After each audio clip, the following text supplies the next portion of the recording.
സൗദിയിലെ ഒരു അഡ്വർടൈസിങ് കമ്പനിയിൽ ജോലിക്ക് വന്ന് ഇന്ന് റിയാദിലെ 3 ബ്രാൻഡിൻ്റെ ഓണർ, അതിലുപരി നല്ലൊരു സാമൂഹ്യ പ്രവർത്തകൻ. സൗദി മലയാളികളുടെ ഇടയിൽ വളരെ സുപരിചിതമായിട്ടുള്ള ഒരു ഫേസ് ആണെന്ന് നമ്മുടെ കൂടെ റീൽസ് ഓൺ റിയലുള്ളത് നവാസ് ഓഫീസ്. നവാസിക്ക, welcome to the show. Thank you. നാട്ടിലെവിടെയാണ്? നാട്ടിൽ ഞാൻ കോഴിക്കോട് കൊടുവള്ളിയാണ് എൻ്റെ സ്വദേശം. എന്നാണ് സൗദിയിൽ എത്തുന്നത്? ഞാൻ ശരിക്കും 2010 സൗദി അറേബ്യയിലേക്ക് എത്തുന്നത്.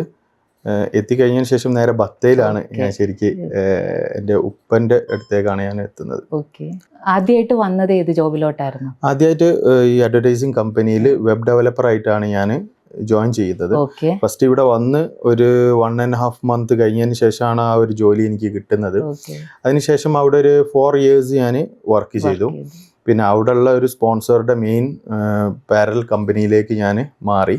അവിടെ ഒരു 5-6 വർഷത്തോളം അവിടെയും വർക്ക് ചെയ്തു. Same advertising? അത് അവരുടെ ആ കമ്പനിന്റെ അഡ്വർടൈസിങ് മാത്രം. മുമ്പേ ഒരു എല്ലാ മേഖലയിലുള്ള വെബ് ആൻഡ് ഗ്രാഫിക് വർക്കുകൾ കംപ്ലീറ്റ് എടുക്കുന്ന കമ്പനിയായിരുന്നു.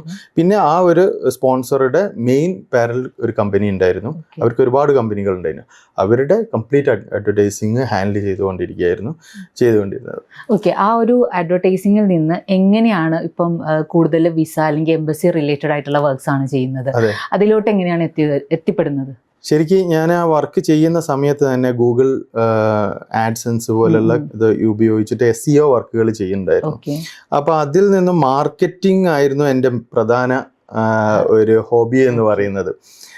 ഏതെങ്കിലും ഒരു സാധനം ഉണ്ടെന്നുണ്ടെങ്കിൽ ഓൺലൈനിൽ എങ്ങനെ അത് സെല്ല് ചെയ്യാം എന്നുള്ള ഒരു തരത്തിലായിരുന്നു. അങ്ങനെയാണ് ഞാൻ കേർട്ടൻ കമ്പനിയിൽ ജോയിൻ ചെയ്യുന്നത്. പിന്നെ അത് കഴിഞ്ഞതിന് ശേഷം അത് ഞാൻ ഓൺലൈനിൽ കൂടെ തന്നെ മാർക്കറ്റിംഗ് ചെയ്തിട്ട് കസ്റ്റമേഴ്സിനെ കണ്ടെത്തിയിട്ട് സെല്ല് ചെയ്യുന്ന ഒരു പ്രവണതയായിരുന്നു എൻ്റെ ഉണ്ടായിരുന്നത്. മറ്റുള്ളവർ നേരിട്ട് ഇങ്ങോട്ട് പോകുന്നുണ്ടെങ്കിലും ഒരു ഓൺലൈനിൽ കൂടെ ചെയ്യുന്ന സമയത്ത് ഒരു 10 എൻക്വയറിയിൽ 2-3 ജെന്യൂൻ ആയിരിക്കും. കൂടുതൽ നമുക്ക് എഫേർട്ട് കുറയ്ക്കുകയും ചെയ്യാം, ഓൺലൈനിലൂടെ മാക്സിമം ചെയ്യാം. പിന്നെ നമുക്ക് തന്നെ ഈ വെബ് ഡെവലപ്പിങ്ങും കാര്യങ്ങളും അറിയാവുന്നതുകൊണ്ട് മാർക്കറ്റിംഗ് ഒന്നും കൂടെ ശക്തമാക്കാൻ സാധിച്ചു. അങ്ങനെ ഒരു കൊറോണ വരെ അത് കഴിഞ്ഞതിന് ശേഷവും ഞാൻ ആ ഒരു മേഖലയിൽ തന്നെയായിരുന്നു. കർട്ടൻസ് ബിസിനസ് സെയിൽസ് ആയിട്ടായിരുന്നു വർക്ക് ചെയ്യേണ്ടിയിരുന്നത്. അങ്ങനെ പിന്നെ കൊറോണ സമയത്ത് പിന്നെ നാട്ടിലേക്ക് പോയി. അതിനുശേഷമാണ് ഈ ബാക്കിയുള്ള കാര്യങ്ങളൊക്കെ സംഭവിച്ചത്. അപ്പൊ എങ്ങനെയാണ് ഈ കണ്ടന്റ് ക്രിയേഷന്റെ ഒരു സ്റ്റാർട്ട് എന്ന് പറയുമ്പോൾ? ശരിക്കും കണ്ടന്റ് ക്രിയേഷൻ ഞാൻ സ്റ്റാർട്ട് ചെയ്യുന്നത് ഈ കൊറോണ സമയത്ത് നാട്ടിൽ ഞാനൊരു 11 മാസം കുടുങ്ങി. ഒരു 11 മാസം ഇവിടുന്ന് നാട്ടിൽ കുടുങ്ങി. അങ്ങനെ ഫാമിലിയുമായിട്ടായിരുന്നു പോയിരുന്നത്. തിരിച്ച് എങ്ങനെ വരും എന്ന് ആലോചിച്ച് നിന്ന സമയത്ത് ദുബായിലൂടെ ഒക്കെ ക്വാറന്റൈൻ ചെയ്തിട്ടായിരുന്നു വന്നുകൊണ്ടിരുന്നത്. അങ്ങനെ ഒരാള് ഫാമിലി ആയിട്ട് സൗദിയിലേക്ക് പ്രവേശിച്ചു എന്ന് പറഞ്ഞതിന്റെ അടിസ്ഥാനത്തിൽ ഞാനും ഫാമിലിനെയും കൂട്ടിയിട്ട് ദുബായിലേക്ക് ദുബായിൽ പോയി. അവിടെ ഒരു 14 ദിവസം സ്റ്റേ ചെയ്ത് സൗദിയിലേക്ക് എത്തുന്നത് വരെയുള്ള ആ ഒരു സമയം, അവിടെ നിന്നാണ് ശരിക്കും കണ്ടന്റ് ക്രിയേഷൻസ് സ്റ്റാർട്ട് ചെയ്യുന്നത്. ട്രാവൽ ആൻഡ് ടൂറിസവുമായിട്ട് ബന്ധപ്പെട്ടിട്ടുള്ള കണ്ടന്റ്സ് അന്ന് മുതലാണ് ക്രിയേറ്റ് ചെയ്ത് ഞാൻ തുടങ്ങിയത്. അപ്പൊ അന്ന് മുതൽ തന്നെ ആളുകൾ പലതും ചോദിക്കുന്നുണ്ടായിരുന്നു. അന്ന് ടിക്ടോക്കിലുള്ള സമയത്താണ് ഇത് ചെയ്യുന്നത്. അങ്ങനെ ടിക്ടോക്കിൽ നമ്മൾ ഈ വീഡിയോസ് വരുന്നതിൻ്റെ വീഡിയോസും അതേപോലെ എന്തൊക്കെ ശ്രദ്ധിക്കേണ്ടതെന്നും ബത്ത ബോർഡറുകളിൽ എന്തൊക്കെ കാര്യങ്ങൾ ശ്രദ്ധിക്കണമെന്നും പിന്നെ അന്ന് വരുന്ന ഓരോ ഇൻഫർമേഷൻസ് ഡെയിലി അപ്ഡേഷൻസ് ആയിരുന്നല്ലോ അന്ന്. കൊറോണന്റെ സമയത്ത് ഡെയിലി അപ്ഡേഷൻസ്. ആ അപ്ഡേഷൻസ് മെല്ലെ ഓരോ കണ്ടന്റുകളായിട്ട് അങ്ങനെ ക്രിയേറ്റ് ചെയ്ത് അങ്ങനെയാണ് ശരിക്കും ഈ സോഷ്യൽ മീഡിയയിലേക്ക് വരുന്നത്. അപ്പോൾ അതിൽ നിന്ന് ഇപ്പോൾ സോഷ്യൽ വർക്ക് അത്യാവശ്യം ചെയ്യുന്ന ഒരാളാണ്. എങ്ങനെയാണ് ആ ഒരു ഫീൽഡിലോട്ട് എത്തിപ്പെട്ടത്? സോഷ്യൽ വർക്ക് ഓൾമോസ്റ്റ് ഒരു 2012 തന്നെ നമ്മൾ റിയാദ് ടാക്കീസ് എന്ന് പറയുന്ന സംഘടന, ഈ സംഘടനയിലൂടെയാണ് ഞാൻ സോഷ്യൽ വർക്കിലേക്ക് കയറുന്നത്. അപ്പോൾ സോഷ്യൽ വർക്ക് അതുമായിട്ട് ബന്ധപ്പെട്ട് അന്ന് നിതാക്കാത്തുമായിട്ട് ബന്ധപ്പെട്ട് ഇങ്ങനത്തെ ഒരുപാട് വർക്കുകൾ, അന്ന് ഒരുപാട് പേരുടെ ഇക്കാമകൾ എക്സ്പയർ ആയി, ഹുറൂബായി, ഇങ്ങനെയുള്ള പ്രശ്നങ്ങളിലൊക്കെ എംബസിയിൽ ആളുകൾ പോയിട്ട് കാര്യങ്ങൾ സാധിക്കുന്ന ഒരു സാഹചര്യമായിരുന്നു. അപ്പോൾ ആ എംബസിയുമായി ഇങ്ങനത്തെ ഇടപെട്ടിട്ട് അന്ന് അവർക്ക് വേണ്ടിയിട്ടുള്ള സഹായങ്ങളൊക്കെ ചെയ്യുക, അതിന് വേണ്ടിയിട്ടുള്ള ഡോക്യുമെന്റേഷന് നമുക്ക് ഒരു ടെക് റിലേറ്റഡ് ആയിട്ടുള്ള അറിവുകൾ ഉള്ളത് കൊണ്ട് ഇങ്ങനെ സാധാരണക്കാരായിട്ടുള്ള ആളുകൾക്ക് അന്ന് ഒരുപാട് സഹായങ്ങൾ ചെയ്യാൻ തുടങ്ങിയിട്ടുണ്ടായിരുന്നു. നമ്മൾ വർക്ക് ചെയ്യുന്നതിൻ്റെ കൂടെ തന്നെ ഈവനിങ്ങിലും അതേപോലെ മറ്റുള്ള ഫ്രൈഡേസിലും ഇങ്ങനെയുള്ള ദിവസങ്ങളിലൊക്കെ നമുക്ക് അതും കൂടെ ചെയ്യാൻ പറ്റിയിട്ടുണ്ട്. അപ്പോൾ റിയാടാക്കിസുമായിട്ട് സഹകരിച്ചുകൊണ്ട് അന്ന് അതിലുള്ള മെമ്പറായിരുന്നു, ഇപ്പം അതിന്റെ പ്രസിഡന്റ് ആയിരുന്നു, സെക്രട്ടറി ആയിരുന്നു, ഇപ്പം ഉപദേശക സമിതി അംഗത്തിലേക്ക് മാറിയിട്ടുണ്ട്. എന്നിരുന്നാലും അത് ഇപ്പോഴും ആ സംഘടനയിൽ തന്നെ വർക്ക് ചെയ്തുകൊണ്ടിരിക്കുന്നത്. അപ്പൊ അത്യാവശ്യം പ്രവാസികളുമായിട്ട് ഇടപെട്ട അല്ലെങ്കിൽ അവരുടെ പ്രശ്നങ്ങൾ റിയൽ ലൈഫിൽ കണ്ട ആളാണ്. അപ്പോൾ ഏറ്റവും കൂടുതൽ ഒരു പ്രവാസി നേരിടുന്ന വലിയ പ്രശ്നം എന്താണ് ഇപ്പോൾ സൗദി അറേബ്യയിൽ? എനിക്ക് സൗദി അറേബ്യയിലേക്ക് വരുന്ന പ്രവാസികൾ എന്ന് പറഞ്ഞാൽ എനിക്ക് ഏറ്റവും കൂടുതൽ കോള് വരുന്നത് പുതുതായിട്ട് സൗദി അറേബ്യയിലേക്ക് വരുന്ന ആളുകളുണ്ട്. അവിടെ അടുത്തുനിന്നാണ് വന്ന് ഒരു 1.5 മാസമൊക്കെ കഴിഞ്ഞതിന് ശേഷം എവിടെന്നെങ്കിലും നമ്പർ എൻ്റെ തപ്പി പിടിച്ചിട്ട് ആളുകൾ വിളിച്ചിട്ട് പറയും എനിക്ക് ഇവിടെ നിൽക്കാൻ പറ്റുന്നില്ല, എനിക്ക് പെട്ടെന്ന് നാട്ടിലേക്ക് പോകണം, ഞാൻ എൻ്റെ ഏജന്റ് പറഞ്ഞതുപോലെ അല്ല ഞാനിപ്പം ഇവിടെ ചിലപ്പോൾ ബക്കാലയിലോ സൂപ്പർ മാർക്കറ്റുകളിലോ അതല്ലെങ്കിൽ ഏതെങ്കിലും കമ്പനികളിലോ ഒക്കെ ആയിരിക്കും. ശരിക്കും സൗദി അറേബ്യനെ സംബന്ധിച്ചിടത്തോളം എന്താണോ കറക്റ്റ് പ്രൊഫഷൻ അതായിരിക്കുമല്ലോ ഇവിടെ എത്തിക്കഴിഞ്ഞതിന് ശേഷം ചെയ്യുന്നുണ്ടാവുക. അപ്പോൾ മറ്റുള്ള പല രാജ്യത്തും നടക്കുന്നത് പോലെ അല്ല സൗദി അറേബ്യ എന്ന് മനസ്സിലാക്കാൻ ഒരുപാട് സമയമെടുക്കും. അപ്പൊ നമ്മളെ വിളിക്കുന്ന സമയത്ത് അവർക്കൊരു താങ്ങായിട്ട് നിന്ന് കൊടുക്കുക. ആ ഒരു 1.5 മാസം കഴിഞ്ഞതിന് ശേഷം എന്നെ വിളിക്കുകയാണെന്നുണ്ടെങ്കിൽ ഞാൻ പറയും നിങ്ങൾ എങ്ങനെയെങ്കിലും ഒരു 6 മാസം പിടിച്ചു നിൽക്കും. 6 മാസം പിടിച്ചു നിന്നതിന് ശേഷം ഞാൻ നിങ്ങളെ നാട്ടിലേക്ക് ഞാൻ പറഞ്ഞേക്കാം. 3 മാസം കഴിഞ്ഞതിന് ശേഷം മാത്രമേ നിങ്ങൾക്ക് അതിൻ്റെ കാലയളവിൽ മാത്രമേ ഇക്കാമ ഇഷ്യൂ ചെയ്യുള്ളൂ. പിന്നെ ഒരു 6 മാസം കഴിഞ്ഞാൽ ഏകദേശം ഈ വന്നിട്ടുള്ള ആള് ഏകദേശം യൂസ്ഡ് ആയി സൗദി അറേബ്യയിൽ. മറ്റുള്ള സുഹൃത്തുക്കളെ പരിചയപ്പെട്ടു, മറ്റുള്ളവരും ഇങ്ങനെയൊക്കെ തന്നെയാണ്, റിലേറ്റ് ചെയ്യാൻ പറ്റും. പിന്നെ അന്നപ്പോഴേക്ക് ബാധ്യതകൾ വന്നിട്ടുണ്ടാവും, നാട്ടിലേക്ക് പൈസ അയക്കേണ്ട ആവശ്യങ്ങൾ വന്നിട്ടുണ്ടാവും. പിന്നെ ഒരു പ്രവാസി ആവണം എന്നുണ്ടെങ്കിൽ മിനിമം 1 വർഷമെങ്കിലും എടുക്കും. അപ്പോഴേക്ക് ഇനി ഒരു 2 വർഷത്തെ കോൺട്രാക്ട് ഉണ്ടല്ലോ, 2 വർഷം കഴിഞ്ഞിട്ട് നവാസ്ക പോവാം നമുക്ക് എന്ന് പറഞ്ഞ് ഏകദേശം ആ ഒരു സ്റ്റാർട്ടിങ്ങിൽ നമുക്ക് കൊടുക്കാൻ പറ്റുന്ന ഒരു പിന്തുണ അത് കഴിഞ്ഞാൽ പിന്നെ പ്രവാസിയായി, പിന്നെ അവിടെ നിന്ന് അങ്ങോട്ട് ഇതായിക്കോളും. അല്ലെങ്കിൽ അത്രയും ബുദ്ധിമുട്ട് അനുഭവിക്കുന്നവർ ആയിരിക്കണം. അങ്ങനെ ഉള്ള സാഹചര്യങ്ങളിൽ സഹായിച്ചു കൊടുക്കുക എന്നുള്ളതാണ് ഫസ്റ്റ് നമ്മളൊരു സാമൂഹ്യ പ്രവർത്തകൻ എന്നുള്ള ലെവലിൽ ചെയ്യേണ്ടിയുള്ള കാര്യങ്ങൾ. ഇപ്പൊ സൗദിയിൽ ഇപ്പൊ വരുന്ന ഒരു പ്രവാസിക്ക് ഇവിടുത്തെ കുറെ നിയമങ്ങളെ കുറിച്ച് അറിവില്ലാത്തത് കൊണ്ട് പ്രശ്നങ്ങൾ പോയി പെടുന്നവരുണ്ട്. അതിനെ കുറിച്ച് എന്താ പറയാനുള്ളത്? ശരിക്കും സൗദി അറേബ്യയിൽ എല്ലാ പോർട്ടലുകളും ജനങ്ങൾക്ക് ഉപയോഗിക്കാൻ പറ്റിയ തരത്തിലാണ് ഇവിടെ ഫോം ചെയ്തിട്ടുള്ളത്. പക്ഷെ ചില എംഒജെ പോലുള്ള സൈറ്റുകൾ അറബിക്ക് മാത്രമുണ്ട്, അത് ശരിയാണ്, അതാത് ആളുകൾ തന്നെ ഉപയോഗിക്കണം. ഇവിടെ സൗദി അറേബ്യയിലെ എല്ലാ പോർട്ടലുകളും നമുക്ക് സ്വന്തമായിട്ട് ഒരു റെസിഡൻസിന് ഇഖാമ ഹോൾഡർക്ക് ചെയ്യാൻ തരത്തിലാണുള്ളത് ഇതുള്ളത്. അത് ശരിക്കും ഒരു ടെക് അവബോധം ഇല്ലാത്തത് കൊണ്ട്, അറിവില്ലാത്തത് കൊണ്ടാണ് ശരിക്ക് പല ആളുകളും പെട്ടുങ്ങായിട്ട് പോകുന്നത്. ശരിക്കും ഒന്ന് പഠിച്ചു കഴിഞ്ഞ് ഞാനൊരു വീഡിയോ ചെയ്യുകയാണെന്നുണ്ടെങ്കിൽ എങ്ങനെ നിങ്ങൾക്ക് ഓൺലൈനിൽ അത് അപേക്ഷിക്കാം എന്നുള്ള തരത്തിലാണ് ഞാൻ വീഡിയോ ചെയ്യാറ്. ഇത് പറ്റാത്ത ആളുകളുണ്ടാവും, അവരാണ് നമ്മളെ കോണ്ടാക്ട് ചെയ്ത് കണ്ട് ഈ സർവീസ് കിട്ടണം എന്ന് പറയുന്നത്. എല്ലാ വീഡിയോസിലും ഇതെങ്ങനെ ചെയ്യണം എന്ന് ഞാൻ എൻ്റെ ഭാഗത്ത് നിന്ന് ഞാൻ പറഞ്ഞു കൊടുക്കാറുണ്ട്. അതില്ലാത്തവർ മാത്രം എന്നുവെച്ചാൽ ചില ആളുകൾക്ക് ടൈം ഉണ്ടാവില്ല. ഇനി എത്ര ടെക് അറിവുകൾ ഉണ്ട് എന്നുണ്ടെങ്കിലും ആസ് ഒരു ബിസിനസ് മാൻ ആണെന്നുണ്ടെങ്കിൽ അവരും നവാസ ഈ കാര്യങ്ങൾ ചെയ്യണം, അതൊന്ന് ചെയ്ത് കണ്ട് തീർത്തത്. അവർക്ക് അവിടെ ടൈമാണ് പ്രധാനം.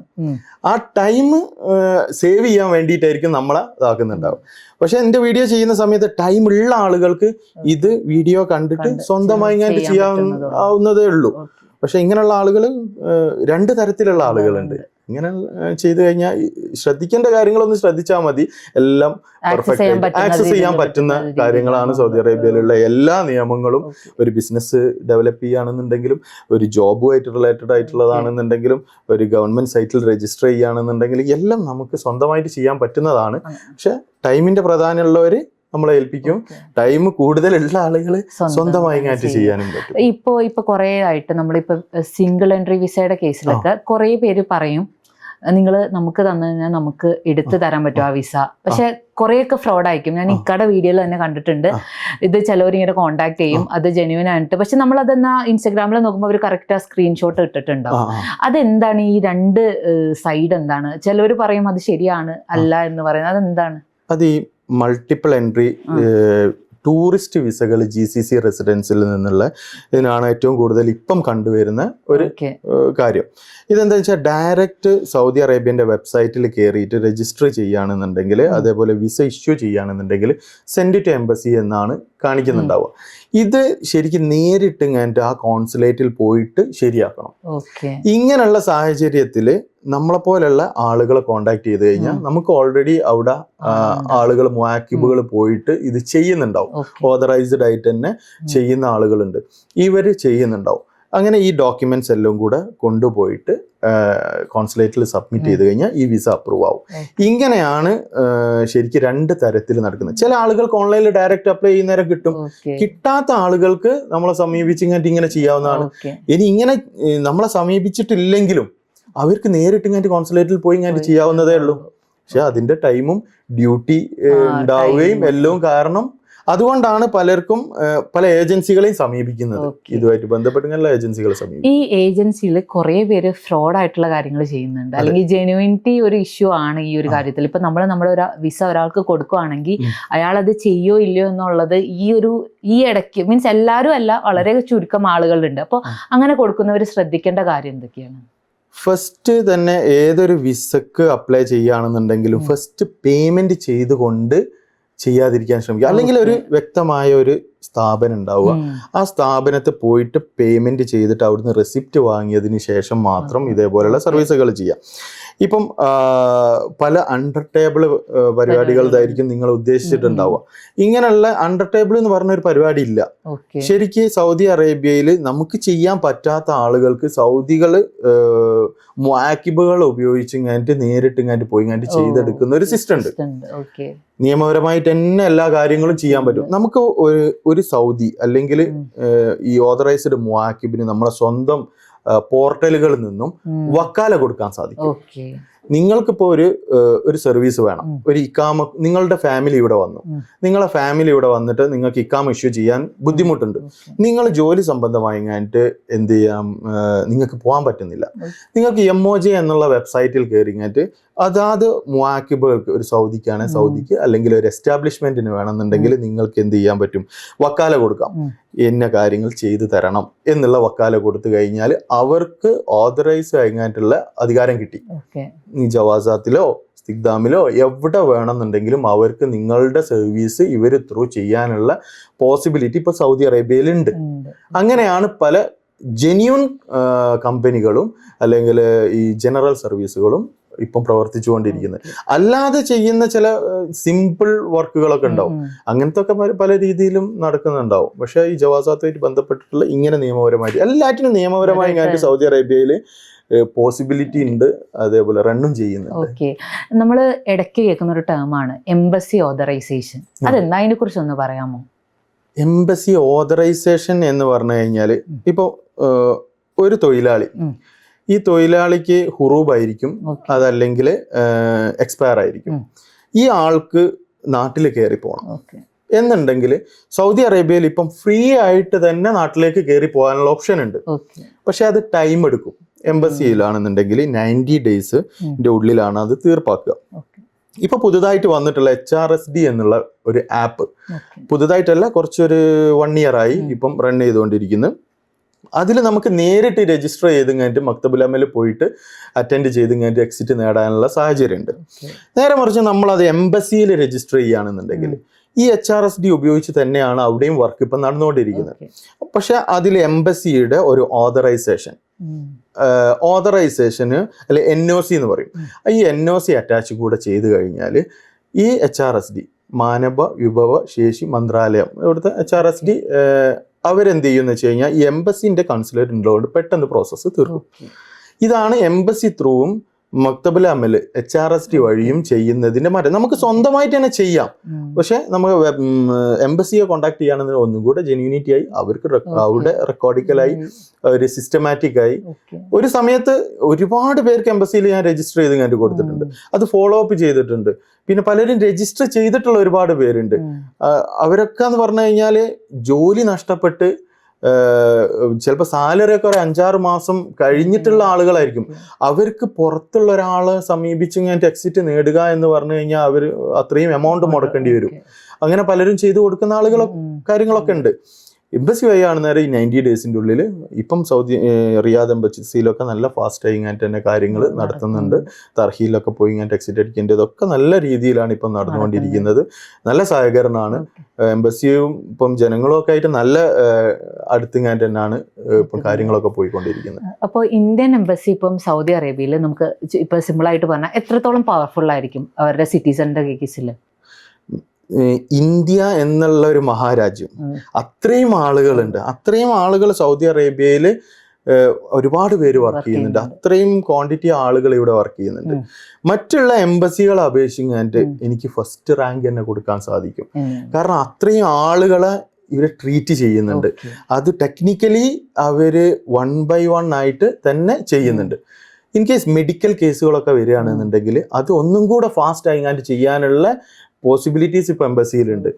നല്ല പവർഫുൾ ആണ്. ആ HRSDന്റെ കേസ് തന്നെ ഞാൻ പറഞ്ഞത്, അത് തന്നെ അവര് നല്ല ഫാസ്റ്റ് ആയിങ്ങാണ്ടാണ് ഇപ്പൊ ചെയ്തുകൊണ്ടിരിക്കുന്നത്. എല്ലാ സർവീസസും സിസ്റ്റമാറ്റിക് ആയിട്ടാണ് ചെയ്തുകൊണ്ടിരിക്കുന്നത്. മറ്റുള്ള രാജ്യങ്ങളെ അപേക്ഷിച്ച് 100% പെർഫെക്റ്റ് ആയിട്ടാണ് ഇപ്പം കാര്യങ്ങളൊക്കെ പോയിക്കൊണ്ടിരിക്കുന്നത്. ഒരു പ്രവാസി എന്ന നിലയ്ക്ക് ഇന്ത്യൻ എംബസിയിൽ നിന്ന് മീൻസ് അവർ പ്രൊവൈഡ് ചെയ്യുന്ന കുറച്ച് സർവീസസ് അറിഞ്ഞിരിക്കേണ്ടതുണ്ടായിരിക്കില്ല. ഇപ്പം നമുക്ക് അവെയർ ആയിരിക്കില്ല. ഇപ്പം ഞാനൊരു പുതിയ ആളാണെങ്കിൽ ഇന്ത്യൻ എംബസിയിൽ നിന്ന് കിട്ടാവുന്ന സർവീസസിനെ കുറിച്ച് ഏതൊക്കെ സർവീസസ് ആണ് അവർ പ്രൊവൈഡ് ചെയ്യുന്നത്? ഇന്ത്യൻ എംബസിയിൽ ഇപ്പൊ പാസ്പോർട്ട് സർവീസ് ആണ് മെയിനായിട്ട് ചെയ്യുന്നത്. പക്ഷെ എന്നാലും എല്ലാ സർവീസും VFSലേക്ക് ചേഞ്ച് ചെയ്തിട്ടുണ്ട്. VFSലാണ് ഇപ്പം നമ്മൾ നേരിട്ട് എന്ത് എംബസി വർക്കുകൾ ഉണ്ട് എന്നുണ്ടെങ്കിലും നമ്മൾ സമീപിക്കേണ്ടത്. അവർ വ്യക്തമായിട്ടുള്ള ആൻസർ ഓരോന്നിനും തരുന്നുണ്ടാവും. എംബസിന്റെ പേപ്പർ വേണം അല്ലെങ്കിൽ ലെറ്റർ വേണം എന്ന് പറയുന്നേരം നമ്മൾ ആദ്യം ശ്രദ്ധിക്കേണ്ടത് നേരിട്ട് എംബസിയിലേക്കല്ല പോകേണ്ടത്. ആദ്യം നമ്മൾ VFSൽ പോവാം.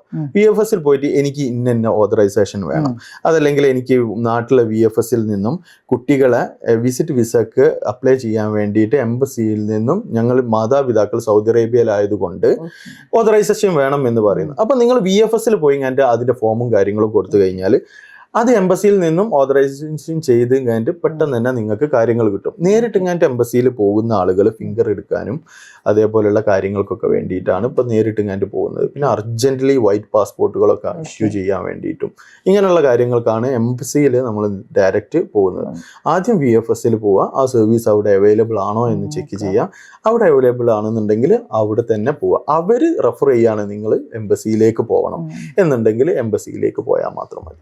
ഓക്കെ, അപ്പോൾ ഈ നമ്മുടെ പ്രവാസികളുടെ ഇടയിൽ ഏറ്റവും കൂടുതൽ ഇപ്പോൾ സൗദി അറേബ്യയിൽ വർക്ക് ചെയ്യുന്ന വർക്ക് ഫോഴ്സിൽ ഏറ്റവും കൂടുതൽ സ്ട്രഗിൾ ചെയ്യുന്ന ഒരു വിഭാഗം ഏതായിരിക്കും പറയുകയാണെങ്കിൽ? മീൻസ് കുറേ എക്സ്പീരിയൻസ് ഉണ്ടായിട്ടുണ്ടാവും. തീർച്ചയായിട്ടും ലേബേഴ്സ്, ഹൗസ് ഡ്രൈവേഴ്സ് ഒക്കെ ഇപ്പോൾ ഏകദേശം സെലക്റ്റീവ് ആയി തന്നെയാണ് ആളുകൾ വരുന്നത്. ഇപ്പം ഈ റീസെൻ്റ്ലി ആളുകൾ വീട്ടിൽ എങ്ങനെയാണ് സാഹചര്യം എന്നൊക്കെ അന്വേഷിച്ചിട്ട് മാത്രമേ നാട്ടിൽ നിന്നും ഹൗസ് ഡ്രൈവേഴ്സ് ഇപ്പം കയറി വരുന്നുള്ളൂ. പണ്ട് മുതൽ അങ്ങനെയല്ല. പണ്ട് ഏതെങ്കിലും ഒരു വിസയിൽ കയറി വരിക എന്നുള്ളൊരു സാഹചര്യം ഉള്ളത് കൊണ്ട് പെട്ടെന്ന് കയറി വരുന്നുണ്ടായിരുന്നു. അങ്ങനെ സ്ട്രഗിൾ ആവുന്നുണ്ടായിരുന്നു. സാലറി കൊടുക്കാൻ വൈകുക, റൂമില്ലാതിരിക്കുക, ഫുഡ് ഇല്ലാതിരിക്കുക, ഇങ്ങനത്തെ ഒരുപാട് സാഹചര്യങ്ങളിലൂടെ ഈ ഹൗസ് ഡ്രൈവേഴ്സും അതേപോലെ തന്നെ ജോബ് വിസയിൽ വരുന്ന ആളുകളും റിക്രൂട്ട്മെന്റ് കമ്പനീൻ്റെ അണ്ടറിൽ വരുന്ന ആളുകളും, അത് ഞാൻ സെക്കൻഡ് ഞാൻ പറഞ്ഞുതരാം. അത് ഹൗസ് ഡ്രൈവർ എന്ന് പറയുകയാണെന്നുണ്ടെങ്കിൽ നമുക്ക് അവർ വന്നു കഴിഞ്ഞ് ഒരു 6 മാസം 1 കൊല്ലമൊക്കെ ആയി കഴിയുന്നേരം ചിലപ്പോൾ സാലറി ഡിലേയും കാര്യങ്ങളൊക്കെ വരും. നാട്ടിലേക്ക് 2 വർഷം കഴിഞ്ഞതിന് ശേഷം വിടാൻ പറ്റാത്ത സാഹചര്യം അല്ലെങ്കിൽ അവരെ വിടാത്ത സാഹചര്യങ്ങൾ വരുന്ന സമയത്ത് സോഷ്യൽ മീഡിയയിൽ നിൽക്കുന്നത് കൊണ്ട് അവർ നമ്പർ തപ്പി എന്നെ വിളിക്കും. ഒരുപാട് അനുഭവങ്ങളുണ്ട്. ഒരുപാട് 15-20 കൗണ്ട് ചെയ്യാൻ പറ്റാത്ത തരത്തിലുള്ള അനുഭവങ്ങളുണ്ട്. ഇവർ വിളിച്ചിട്ട് പറയും, ഇപ്പം 2.5 വർഷമായി വന്നിട്ട് എനിക്ക് നാട്ടിൽ പോകാൻ പറ്റുന്നില്ല, എൻ്റെ കല്യാണമുണ്ട്, അല്ലെങ്കിൽ അവരെ ഉമ്മക്ക് സുഖം ഉണ്ടാവില്ല, അങ്ങനത്തെ എന്തെങ്കിലും അർജന്റ്, അതല്ലെങ്കിൽ 2 വർഷം കഴിഞ്ഞതിന് ശേഷം ഇവർക്ക് പോവണ്ടേ, ഒരു റിഫ്രഷ്മെന്റ് വേണ്ടേ നാട്ടിലേക്ക് പോകുന്നത്. ഇങ്ങനെയുള്ള സാഹചര്യത്തിൽ ഞാൻ ചെയ്യുന്ന ഒരു രീതി എന്ന് പറഞ്ഞു കഴിഞ്ഞാൽ, നമ്മളെ ഇന്ത്യൻ എംബസിയുടെ ഇമെയിൽ ID ഉണ്ട്. ഈ ഇമെയിലിലേക്ക് നമ്മൾ ഡീറ്റെയിൽ ആയിട്ട് നമ്മളെ പ്രോബ്ലംസും കാര്യങ്ങളും ഒക്കെ എക്സ്പ്ലെയിൻ ചെയ്തിട്ട്, ഈവൻ മലയാളത്തിലാണെന്നുണ്ടെങ്കിലും ട്രാൻസ്ലേറ്റ് ചെയ്ത് ഇങ്ങായിട്ട് എടുക്കും. ഇംഗ്ലീഷിൽ ഇപ്പം മാക്സിമം ഞാനുമായിട്ട് അഭിമുഖീകരിക്കുന്നവർക്ക് ഞാൻ ഡ്രാഫ്റ്റ് ചെയ്ത് കൊടുക്കും.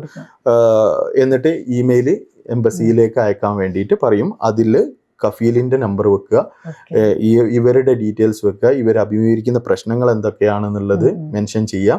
അതേപോലെ അങ്ങനെയുള്ള ഒരുപാട് കാര്യങ്ങൾ ആ ഇമെയിൽ മെൻഷൻ ചെയ്ത് കഴിഞ്ഞിട്ട് ഇമെയിൽ അയക്കുക. ആ ഇമെയിൽ ഞാൻ തരാം, ഒരു സ്ട്രിപ്പ് ഞാൻ ഒരു 3-4 ഇമെയിൽ ID കളുണ്ട്. ആ ഇമെയിലിലേക്ക് ഇമെയിൽ ചെയ്തതിന് ശേഷം തീർച്ചയായിട്ടും എംബസി അത് ഇടപെടും. ആ കഫീലിനെ നേരിട്ട് എംബസിയിൽ നിന്ന് വിളിപ്പിക്കുകയോ അല്ലെങ്കിൽ നമ്മൾ ആരെങ്കിലും ഒരാൾ അവിടെ പോയിട്ട് അവിടെ നിന്നും കോൾ ചെയ്യുകയോ അല്ലെങ്കിൽ ആരെങ്കിലും വെച്ചിങ്ങായിട്ട് നമുക്കത് ചെയ്യാവുന്ന, എംബസിയിൽ നിന്ന് തന്നെ വിളിക്കും. എന്നിട്ട് വിളിച്ചിട്ട് സൗദിനോട് പറയും ഇങ്ങനെ എംബസിയിൽ ഒരു കംപ്ലൈൻറ്റ് കിട്ടിയിട്ടുണ്ട്, നിങ്ങൾ 2 വർഷമായിട്ടും ആളെ നാട്ടിൽ ലീവിന് വിടുന്നില്ല എന്നുള്ള കാര്യം, എന്തെങ്കിലും ഒന്ന് ചെയ്യണം എന്ന് പറയും. ഇതിനും ഇഗ്നോർ ചെയ്യുകയാണെന്നുണ്ടെങ്കിൽ നമുക്ക് മക്തബുൽ ഇവർ ഫോർവേഡ് ചെയ്യുന്ന സാഹചര്യവും, പിന്നെ നമ്മളും വിളിച്ചിങ്ങായിട്ട് കാര്യങ്ങൾ പറഞ്ഞിങ്ങായിട്ട് ധരിപ്പിക്കും. എംബസിയിൽ വരെ ഈ കേസ് വന്നിട്ടുണ്ട് എന്ന് പറയുന്നവർ ഒരു 80% അത് എംബസിയിൽ നിന്നും വരുന്ന കോൾ ആയതുകൊണ്ട് സൗദികൾ ഓക്കെ നാട്ടിലേക്ക് പോകട്ടെ എന്നുള്ള സാഹചര്യത്തിലേക്ക് വന്നിങ്ങായിട്ട് ചെയ്തു കൊടുക്കും. ഇങ്ങനെ ബുദ്ധിമുട്ടിക്കുന്ന ആളുകളുടെ അങ്ങനെ അതൊരു സോൾവ് ചെയ്തെടുക്കാം. രണ്ടാമത് നമ്മൾ റിക്രൂട്ട്മെന്റ് കമ്പനിയിൽ വരുന്ന ആളുകളുടെയാണ്. ഈ റിക്രൂട്ട്മെന്റ് കമ്പനിയിൽ വരുന്ന സമയത്ത് അവരോട് പറയുക ഇവിടുത്തെ ഒരു മൾട്ടിനാഷണൽ കമ്പനിയുടെ നെയിം പറഞ്ഞിട്ടായിരിക്കും ഇവരെ ഇങ്ങോട്ട് ഇൻവൈറ്റ് ചെയ്യുന്നുണ്ടാവുക. ഇവിടെ വന്നു കഴിഞ്ഞാലാണ് മനസ്സിലാകുന്നത് അവിടുത്തെ വർക്ക് കോൺട്രാക്റ്റ് ഒക്കെ കഴിഞ്ഞിട്ടുണ്ട്, ഇത് സെക്കൻഡ് ആയിരിക്കും, വേറെ ഏതെങ്കിലും കമ്പനിയിലേക്കായിരിക്കും വിടുന്നുണ്ടാവുക. അവിടുത്തെ സാഹചര്യം ചിലപ്പം ഇവർ പറഞ്ഞതുപോലെ ആയിരിക്കില്ല. ചിലപ്പോൾ മുമ്പ് വന്ന എക്സ്പീരിയൻസ് പറഞ്ഞ ആളുകളുണ്ടാവും, ആ കമ്പനിയിലുള്ള എക്സ്പീരിയൻസ് ആയിരിക്കും പറഞ്ഞിട്ടുണ്ടാവുക. പക്ഷെ വേറെ ഏതെങ്കിലും കമ്പനിയിലായിരിക്കും ഇവിടെ ജോയിൻ ചെയ്യുന്നുണ്ടാവുക. അപ്പോൾ വന്ന ഉടനെ തന്നെ ഇവർ വിചാരിച്ച അതേ ഡ്യൂട്ടി ആയിരിക്കില്ല കിട്ടുന്നുണ്ടാവുക. ഇവിടെ വന്നു കഴിഞ്ഞിട്ട് ചിലപ്പോൾ എഞ്ചിനീയർ പ്രൊഫഷനിലുള്ളവരൊക്കെ ആയിരിക്കും. ഈ എഞ്ചിനീയർ പ്രൊഫഷനിലുള്ള ആളുകളെ ട്രക്ക് നന്നാക്കുന്ന വിഭാഗത്തിലേക്കൊക്കെ ആയിരിക്കും വിട്ടിട്ടുണ്ടാവുക. വളരെ ബുദ്ധിമുട്ടായിരിക്കും അവർക്ക് ഇതിനെ സംബന്ധിച്ചിടത്തോളം. മെക്കാനിക്കൽ ഓർ ഇലക്ട്രിക് അങ്ങനെ എഞ്ചിനീയേഴ്സ് ഒരുപാട് പേരുടെ അനുഭവങ്ങളുണ്ട്. ഇങ്ങനെയുള്ള മേഖലയിലേക്കൊക്കെ മാറ്റുന്ന സമയത്ത് ഇവർക്ക് അക്സെപ്റ്റ് ചെയ്യാൻ പറ്റില്ല. കാരണം അത്രയും എഡ്യൂക്കേറ്റഡ് ആയിട്ടുള്ള ആളുകൾ, സംഭവം ശരിയാണ്, ഈ ഒരു ഇലക്ട്രിക് അല്ലെങ്കിൽ വെഹിക്കിൾ നന്നാക്കാനാണ് ആളുകളെ കൊണ്ടുവന്നിട്ടുള്ളത്. പക്ഷേ ഇവിടുത്തെ സൗദി അറേബ്യയിലെ സാഹചര്യം വെച്ച് കഴിഞ്ഞിട്ട് ചിലപ്പം മരുഭൂമിയിൽ വെച്ചിട്ടായിരിക്കും ഈ ട്രക്കൊക്കെ കംപ്ലൈന്റ് ആവുക. അവിടെ വെച്ച് കഴിഞ്ഞിട്ട് ഇതുണ്ടാകുന്ന സമയത്ത് അവർക്ക് അനുഭവിക്കുന്ന പ്രശ്നങ്ങൾ, സംഭവം കോൺട്രാക്റ്റിൽ ഉണ്ടാവുക ഇതേപോലൊക്കെ തന്നെ ആയിരിക്കും, പക്ഷേ സാഹചര്യം ഇങ്ങനെയായിരിക്കും. ഇങ്ങനെയുള്ള ആളുകളൊക്കെ അഭിമുഖീകരിക്കുന്ന ഒരുപാട് പ്രശ്നങ്ങളുണ്ട്. ലീഗലി നോക്കുന്ന സമയത്ത് എങ്ങനെയെങ്കിലും സൗദി അറേബ്യയിലേക്ക് കയറിയാൽ മതി. കോൺട്രാക്റ്റിൽ ഉണ്ടാവുന്ന 400 റിയാൽ സാലറി ഒക്കെ ആയിരിക്കും. ലീഗലി പോയി കഴിഞ്ഞാൽ വെറും 3 മാസം 4 മാസം 1500 റിയാലോ അങ്ങനെ എന്തെങ്കിലുമൊക്കെ നമുക്ക് ക്ലെയിം ചെയ്തെടുക്കാൻ പറ്റും. അതിന് പോയിട്ടും കാര്യമൊന്നും ഉണ്ടാവില്ല. കയറുന്ന സമയത്ത് നമ്മൾ പ്രോപ്പർ കോൺട്രാക്ട് ഉണ്ടോ എന്ന് പ്രത്യേകം ശ്രദ്ധിക്കണം. എത്ര വർഷത്തെ കോൺട്രാക്ട് ആണെന്ന് ശ്രദ്ധിക്കണം. ബേസിക്കലി 2 years ആണ് കോൺട്രാക്ട് ഉണ്ടാവുക. ഇങ്ങനെയുള്ള കാര്യങ്ങളൊക്കെ ശ്രദ്ധിച്ചു കഴിഞ്ഞാൽ സൗദി അറേബ്യ സേഫാണ്, വേറെ കുഴപ്പമൊന്നുമില്ല. ലീഗലി വരുന്ന പക്ഷെ എങ്ങനെയെങ്കിലും കയറി പോന്നാൽ മതി എന്നുള്ള തരത്തിലാണ്, എങ്ങനെയെങ്കിലും തിരിച്ചു പോവേണ്ടിയും വരും. ഒരു ഓപ്ഷനാണ് ഇവിടെ. കുറെ എക്സ്പീരിയൻസ് ഉണ്ട്, അതില് മറക്കാൻ പറ്റാത്ത കുറെ അനുഭവങ്ങൾ ഉണ്ടായിട്ടുണ്ടാവും. അതിൽ കുറച്ചൊക്കെ ഒന്ന് ഷെയർ ചെയ്യാമോ? സോഷ്യൽ മീഡിയ രംഗത്ത് ശരിക്കും നമ്മൾ ചെയ്തു കൊടുക്കുന്ന സഹായം മറക്കണം എന്നാണ് പറയുന്നത്. ഏകദേശം ഒക്കെ മറക്കാനാണ് ഞാൻ ഒരു ഏതെങ്കിലും ഒരു സോഷ്യൽ ആക്ടിവിറ്റീസിൽ ഇതാക്കുകയാണെന്നുണ്ടെങ്കിൽ അത് കഴിഞ്ഞു. പിന്നെ അവരിൽ നിന്ന് എന്തെങ്കിലും ഒന്ന് എക്സ്പെക്ട് നമ്മൾ ചെയ്യുന്നില്ല. ഇപ്പം ഞാനായി കഴിഞ്ഞാലും വേറെ സോഷ്യൽ രംഗത്ത് നിൽക്കുന്ന ആളുകളായി കഴിഞ്ഞാലും അങ്ങനെയാണ് നമ്മളെ ആളുകളൊക്കെ എന്ത് ചെയ്തിട്ടുള്ളത്, പഠിപ്പിച്ചിട്ടുള്ളത്. നമ്മളെ ആളുകളൊക്കെ ഉണ്ടാവും. ആദ്യമായിട്ട് ഓതറൈസേഷൻ തരുന്നത് ഷിയാബ് കൊട്ടുകാട്. എനിക്ക് എംബസിയിൽ നിന്നുള്ള ഓതറൈസേഷൻ്റെ കാര്യങ്ങളൊക്കെ റെഡി ആക്കിങ്ങാണ്ട് തരുന്നതും ആക്സസ് ചെയ്യാനുള്ള ഒരു ഇതൊക്കെ തരുന്നത് ഷിയാബ് കൊട്ടുകാട് മൂപ്പര് ആണ് ഉണ്ടാവാറ്. ഒരുപാട് അനുഭവങ്ങളുണ്ട്. ഒരു വിസിറ്റിംഗ് വിസയുടെ ഒരു ഫാമിലി എയർപോർട്ടിൽ എക്സ്പയർ ആവാൻ ഒരു ദിവസമേ ഉള്ളൂ. അവരുടെ ഫാമിലീസിലുള്ള 2 ഫാമിലിയാണ് പോയത്. ഒരു ഫാമിലി 12 o'clock മുമ്പ് ചെക്ക് ഇൻ ചെയ്തു. ഇവർ കുറച്ചൊന്ന് നേരം വൈകി. 12 o'clock ശേഷമായിരുന്നു ചെക്ക് ഇൻ ഉണ്ടായിരുന്നത്. പക്ഷെ ചെക്കിനും കാര്യങ്ങളും കഴിഞ്ഞിട്ട് എമിഗ്രേഷനിൽ പോയവർ ഓൾറെഡി എക്സ്പയർഡ് ആണെന്ന് പറഞ്ഞു. ഒരു ഫാമിലി അങ്ങോട്ട് കയറി പോവുകയും ചെയ്തു. ഇവർക്ക് കയറി പോകാനുള്ള പറ്റാത്തൊരു സാഹചര്യം. എന്തോ ഭാഗ്യം കൊണ്ട് ഇവരെ എവിടുന്നോ എൻ്റെ നമ്പർ തപ്പിപ്പിടിച്ചു കഴിഞ്ഞിട്ട് എന്നെ വിളിച്ചു. ഞാൻ പറഞ്ഞു ഇത് ചെയ്യാൻ കഴിയില്ല, ഓൾറെഡി എക്സ്പയർഡ് ആണ്, ഇപ്പം ജവാസാത്ത് ഒന്നും ഓപ്പൺ അല്ല, നൈറ്റിലാണ്, ഒന്നും ഓപ്പൺ അല്ല എന്ന് പറഞ്ഞു. അങ്ങനെയുള്ള നിൽക്കുന്ന സാഹചര്യത്തിലാണ് ഞാൻ വെറുതെ ഞാൻ പറഞ്ഞു നിങ്ങൾ പേയ്മെന്റ്സ് ഒക്കെ ചെയ്തിട്ടുണ്ടോ എന്ന്. അപ്പം പറഞ്ഞു ഒരുപാട് പേര് ട്രൈ ചെയ്തിട്ടുണ്ടായിരുന്നു, അതുകൊണ്ട് 100 റിയാൽ പേയ്മെന്റും ഇൻഷുറൻസും ഒക്കെ എടുത്തു വെച്ചിട്ടുണ്ട് എന്ന് പറഞ്ഞു. അപ്പോൾ ഞാൻ ഫയൽ തരുന്നുണ്ട്, ജസ്റ്റ് ഞാൻ നമ്മളെ മുആക്കിബിനെ ഒന്ന് സൗദിക്ക് ഒന്ന് അയച്ചു കൊടുത്തതിന് എന്തോ ഭാഗ്യം കൊണ്ട് അവർ ജവാസാത്തിൽ അന്ന് വർക്കിംഗ് ഡേ ആയിരുന്നു. അപ്പം തന്നെ റിന്യൂ ചെയ്തു, ഇവർക്ക് അയച്ചിങ്ങാറ്റ് കൊടുത്തു. എമിഗ്രേഷനിലുള്ള സൗദി തന്നെ ചോദിച്ചു, ഈ നട്ടപ്പാതിരിക്ക് നിനക്ക് ആരാ ഇത് ചെയ്തു തന്നത് എന്നുള്ളത്. അവർക്ക് തന്നെ അത്ഭുതമായി. അപ്പോൾ അങ്ങനെയുള്ള ഒരുപാട് സാഹചര്യങ്ങളുണ്ട്. അതൊക്കെ ഒരു ഭാഗ്യത്തിന്റെ മുകളിലാണ് ഉണ്ടാവുക. ഇല്ലെങ്കിൽ ഇവരുടെ ഒരു 4 പേരുടെ ടിക്കറ്റ് കാര്യങ്ങളൊക്കെ ലോസ്റ്റ് ആവുന്ന ഒരു സാഹചര്യം വരും. അങ്ങനെ ഒരുപാട് അനുഭവങ്ങൾ ഉണ്ടായിരുന്നു. പിന്നെ ഇതേപോലെ ഒരു തബൂക്കിലുള്ളൊരു ഒരു ചെറുപ്പക്കാരൻ, ഒരു 25-26 വയസ്സേ ഉള്ളൂ. ഇവനെ ഈ ഒരു കഫീല് ഒരു ട്രക്ക് നന്നാക്കുന്ന ആളാണ്. ഈ ട്രക്ക് നന്നാക്കുന്ന ആൾ അത്യാവശ്യം എഡ്യൂക്കേറ്റഡും ആണ്. ഈ ട്രക്ക് നന്നാക്കുന്ന ആള് ഈ വണ്ടി എവിടെയൊക്കെ പോയി ഇങ്ങാണ്ട് കംപ്ലൈന്റ് ആവുന്നുണ്ടോ അവിടേക്കൊക്കെ ഇവന് കൊണ്ടിങ്ങാണ്ട് പോകുന്ന ഒരു സാഹചര്യം. അങ്ങനെ ഇവന് ഒരുപാട് സമയം കഴിഞ്ഞാൽ ഇവന് മടുത്ത്. കാരണം വെയിലത്തും രാത്രിയും ഇത് നന്നാക്കലും കാര്യങ്ങളും ഒക്കെ ആയിങ്ങാണ്ട് അങ്ങനെ എന്നെ വിളിച്ചു. ഞങ്ങൾ സുഹൃത്തുക്കൾ ഒരുപാട് പേരുണ്ടായിരുന്നു. ഒന്ന് വിളിച്ചിട്ട് അവനോട് പറഞ്ഞു, നീ ഇപ്പൊ എവിടാണല്ലോ എന്ന് ചോദിച്ചു. തബൂക്കിൽ ഏതൊരു മരുഭൂമിയിൽ ആണ് എന്ന് പറഞ്ഞു. നീ ഇപ്പൊ എന്താ കാണുന്ന അവിടെ എന്ന് ചോദിച്ചു. ആ പറഞ്ഞൊരു ട്രക്ക് ഇപ്പൊ റിയാദിലേക്ക് വരാൻ വേണ്ടിയിട്ട് നിൽക്കുന്നുണ്ട്, ലോഡൊക്കെ കയറ്റിയിട്ടുണ്ട്, എന്താ ലോഡ് എന്ന് ഓർമ്മയില്ല. അവർ കയറി ഞാൻ ഇങ്ങ് പോരെന്ന് പറഞ്ഞു. ഈ കാമൊക്കെ എക്സ്പയർ ആണ്, കയറി ഇങ്ങ് പോരെന്ന് പറഞ്ഞു. അതേപടി ഒരു ചെറിയൊരു കവറും ആയിട്ട് ഒരു ബ്രഷും ഒരു ഫോണും ആ ഡ്രസ്സും ആയി ഇങ്ങാട്ട് ആള് കയറി ഇങ്ങാട്ട് പോരുകയാണ് റിയാദിലേക്ക് കയറി പോകുന്ന. ഇവിടെ എത്തി കഴിഞ്ഞതിന് ശേഷം അവന് വേറെ സുഹൃത്തുക്കളോ കാര്യങ്ങളോ അങ്ങനത്തെ ഒന്നും ഇല്ല. ആകെ വന്നിട്ടൊരു 6 മാസം ആയിട്ടേ ഉള്ളൂ. ഇക്കാം അതുവരെ അടിച്ചു കൊടുത്തിട്ടുമില്ല. നേരെ റിയാദിലേക്ക് വന്നു. നമ്മൾ എംബസീനെ കോണ്ടാക്ട് ചെയ്തു അതിനുള്ള കാര്യങ്ങളൊക്കെ ചെയ്തു തന്നു. നമ്മൾ താമസ സൗകര്യങ്ങൾ കാര്യങ്ങൾ ആസ് യൂഷ്വൽ ഒരാളിപ്പം വരികയാണെന്നുണ്ടെങ്കിൽ ഇവിടെ താമസ സൗകര്യം എവിടെയെങ്കിലും നമ്മൾ അറേഞ്ച് ചെയ്ത് കൊടുത്തു. വിത്തിൻ 4 or 5 ഡേയ്സിൻ്റെ ഉള്ളിൽ ആളെ നാട്ടിലേക്ക് കയറ്റി അയക്കുകയും ചെയ്തു. അപ്പൊ ഇങ്ങനൊക്കെ കുടുങ്ങുന്ന ആളുകളുണ്ടാവും. അതുകൊണ്ട് നമ്മളൊരു സോഷ്യൽ മീഡിയ രംഗത്ത് നിൽക്കുന്ന സമയത്ത് നമ്മളെ കോൺടാക്ട് നമ്പർ പോകുന്നതിനനുസരിച്ച് ഇങ്ങനത്തെ കുറച്ച് കാര്യങ്ങൾ നമുക്ക് ചെയ്തു കൊടുക്കാൻ കൂടി ഒരു ദൂരമുള്ള ഒരാൾക്ക് കൂടെ ആക്സസ് ചെയ്യാൻ പറ്റും. അതെ, ഇപ്പൊ സോഷ്യൽ മീഡിയ വന്നത് കൊണ്ട് ആ ഒരു പവർ ഉള്ളത് കൊണ്ട് ആളുകൾക്ക് കോണ്ടാക്ട് ചെയ്യാൻ സുഖമാണ്, സെർച്ച് ചെയ്യാൻ സുഖമാണ്. അപ്പൊ പെട്ടെന്ന് നമ്മളെ ഇപ്പൊ റിയാദിലും ജിദ്ദയിലും ദമാമിലും ആണ് എംബസികൾ ഉള്ളത്. നമ്മളൊരാളെ ഇതാക്കി കഴിഞ്ഞാൽ നിയമപരമായിട്ട് തന്നെ നമുക്കെല്ലാം ട്രീറ്റ് ചെയ്യാൻ സഹായിക്കാൻ പറ്റുന്നുണ്ട്. പിന്നെ ബാക്കിയുള്ള കാര്യങ്ങളൊക്കെ ഒരുപാട് അനുഭവങ്ങളുണ്ട്, ഇനി ഓർക്കുന്നില്ല ഇപ്പൊ പറഞ്ഞു നമ്മളിപ്പോ വരുന്ന മീൻസ് നമ്മുടെ നാട്ടിൽ നിന്ന് ഏതെങ്കിലും ഒരു വിസയ്ക്ക് കയറി വരുന്നവരോ ഇപ്പൊ എല്ലാവരും ഈ 3 month വർക്ക് വിസയിൽ വരുന്നവരുണ്ട്. അപ്പൊ അങ്ങനെ വരുന്നവർ ശ്രദ്ധിക്കേണ്ട കാര്യം എന്തൊക്കെയാണ്? ശരിക്കും ഇപ്പോഴത്തെ ഒരു 6 monthന്റെ ഉള്ളിൽ ഏതെങ്കിലും പ്രൊഫഷനിൽ കയറി പോന്നാൽ പോരാ. ഒരു ജോബ് വിസ, നിങ്ങളിപ്പോൾ ഒരു ജോബ് വിസയിൽ ഇങ്ങോട്ട് വരികയാണെന്നുണ്ടെങ്കിൽ ആദ്യം ഡിസൈഡ് ചെയ്യണം, ഞാൻ ഈ ജോബിനാണ് സൗദി അറേബ്യയിലേക്ക് പോകാൻ പോകുന്നത്. ഇപ്പൊ ഡിസൈനർ ആയിട്ടാണെന്നുണ്ടെങ്കിൽ, അതല്ലെങ്കിൽ വേറെ എന്തെങ്കിലും ഒരു ജോബ് സെയിൽസിലേക്കാണെന്നുണ്ടെങ്കിൽ അതിന് പറ്റിയിട്ടുള്ള സർട്ടിഫിക്കറ്റ് ഉള്ള ആളുകൾ ആയിരിക്കുക എന്നുള്ളതാണ് ഒന്നാമത്തത്. ഇനി ഒരു സർട്ടിഫിക്കറ്റോ കാര്യങ്ങളോ അല്ലെങ്കിൽ ലോഡിങ് ആൻഡ് അൺലോഡിങ് പ്രൊഫഷനിൽ കയറി ഇങ്ങോട്ട് വരിക. ഏതാണോ പ്രൊഫഷൻ കയറാൻ ഉദ്ദേശിക്കുന്നത് ആ പ്രൊഫഷൻ തന്നെ സൗദി അറേബ്യയിൽ നിന്നും ഇഷ്യൂ ചെയ്ത് ഇങ്ങോട്ട് വരികയാണെന്നുണ്ടെങ്കിൽ കറക്റ്റ് ആ ജോലിയിലേക്ക് ആ സ്ഥാപനത്തിലേക്ക് നമുക്ക് 3 മാസത്തെ വിൽക്കാമെന്ന് മാറ്റാൻ കഴിയും. അല്ലാതെ ഏതെങ്കിലും പ്രൊഫഷനിൽ ഇങ്ങോട്ട് കയറി വന്ന് ഇവിടെ വന്നതിന് ശേഷം നമുക്ക് ഇവർക്ക് പറ്റിയിട്ടുള്ള ഒരു ജോബ് ലഭിച്ചു കഴിഞ്ഞതിന് ശേഷം ഈ പ്രൊഫഷനും ആ ജോബും തമ്മിൽ നല്ല ഡിഫറൻസ് ഉണ്ടാവും. ഈ ഡിഫറൻസ് ഉണ്ടാകുന്ന നേരം ആ കമ്പനി പറയും ഈ പ്രൊഫഷനിലുള്ള ആളുകളെ മാത്രമേ നമുക്ക് എടുക്കാൻ പറ്റുള്ളൂ. പ്രൊഫഷൻ ചേഞ്ചിങ് ഇപ്പം കുറെ ഒന്നും നടക്കുന്നില്ല, ഒരുപാട് പ്രൊഫഷനുകളിൽ നിന്നും ഇപ്പം നടക്കുന്നില്ല.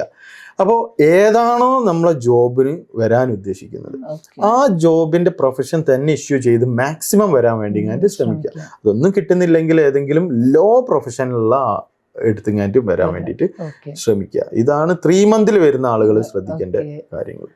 ഓക്കെ, അപ്പം ഈ ഒരു വീഡിയോ കാണുന്ന ഒരാളോട് എന്തായിരിക്കും മീൻസ് നിങ്ങൾ ആസ് എ പ്രവാസി നിങ്ങൾ നിർബന്ധമായിട്ടും ഓർത്തിരിക്കേണ്ട അല്ലെങ്കിൽ എപ്പോഴും ഓർത്തിരിക്കേണ്ട ഒരു കാര്യം എന്ന് പറയുമ്പോൾ എന്തായിരിക്കും മനസ്സിലാവുക? സൗദി അറേബ്യയിലുള്ള നിയമങ്ങൾ ഫോളോ ചെയ്യുക.